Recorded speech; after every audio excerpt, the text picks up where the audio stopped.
Assalamualaikum warahmatullahi wabarakatuh. Saya Septiana Sari dengan NIM 1401421420180. Pada kesempatan kali ini, saya akan memaparkan materi tentang partisipasi positif warga negara di dalam pemerintahan dan figur pemerintahan yang ideal bagi Indonesia. Partisipasi masyarakat dalam penyelenggaraan pemerintahan daerah memiliki fungsi penting, antara lain sebagai sarana bagi masyarakat, baik orang perseorangan, kelompok masyarakat, maupun organisasi kemasyarakatan dalam mengekspresikan kebutuhan dan kepentingannya, sehingga proses pembentukan kebijakan daerah lebih responsif terhadap kebutuhan dan kepentingan masyarakat. Partisipasi masyarakat juga merupakan hal penting dalam mewujudkan kepedulian dan dukungan masyarakat untuk keberhasilan pembangunan di daerahnya. Dalam penjelasan Peraturan Pemerintah Nomor 45 Tahun 2017 tentang partisipasi masyarakat dalam penyelenggaraan pemerintahan daerah, dijelaskan bahwa untuk mempercepat terwujudnya kesejahteraan masyarakat, perlu dilakukan berbagai upaya peningkatan partisipasi masyarakat dalam penyelenggaraan pemerintahan daerah. Hal ini menjadi materi pokok pengaturan partisipasi masyarakat dalam peraturan pemerintah ini sebagaimana diamanatkan Undang-Undang Nomor 23 Tahun 2014 tentang Pemerintahan Daerah. Pengaturan partisipasi masyarakat dalam Peraturan Pemerintahan Nomor 45 Tahun 2017 tentang partisipasi masyarakat dalam penyelenggaraan pemerintahan daerah meliputi 1.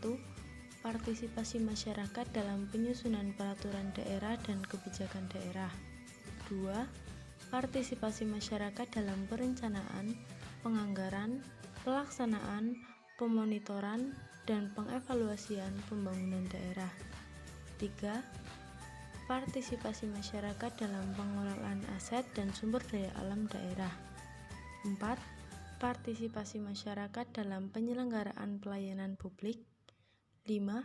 Akses masyarakat terhadap informasi penyelenggaraan pemerintahan daerah. 6. Penguatan kapasitas kelompok masyarakat dan atau organisasi kemasyarakatan agar dapat berpartisipasi secara efektif dalam penyelenggaraan pemerintahan daerah.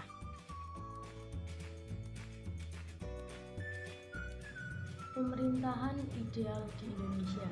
Sistem pemerintahan haruslah merupakan sistem yang berasal dari kondisi realita bangsa Indonesia yang meliputi 1. Sistem pemerintahan yang dijalankan berdasarkan kesadaran masyarakat. Kedua, sistem pemerintahan yang dijalankan berdasarkan konsep pluralitas dan toleransi. Yang ketiga, pembangunan kesadaran akan hukum dan hak asasi manusia. Yang keempat, pembangunan kepercayaan masyarakat haruslah dilakukan dengan realisasi program kerja.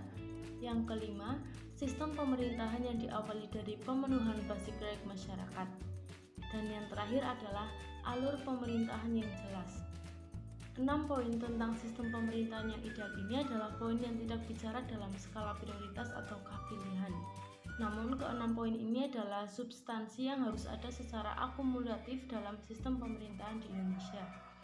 Sistem pemerintahan ideal di Indonesia bukan mitos ataupun juga bukan sebuah utopia, akan tetapi merupakan sebuah realisasi dari kesadaran bernegara.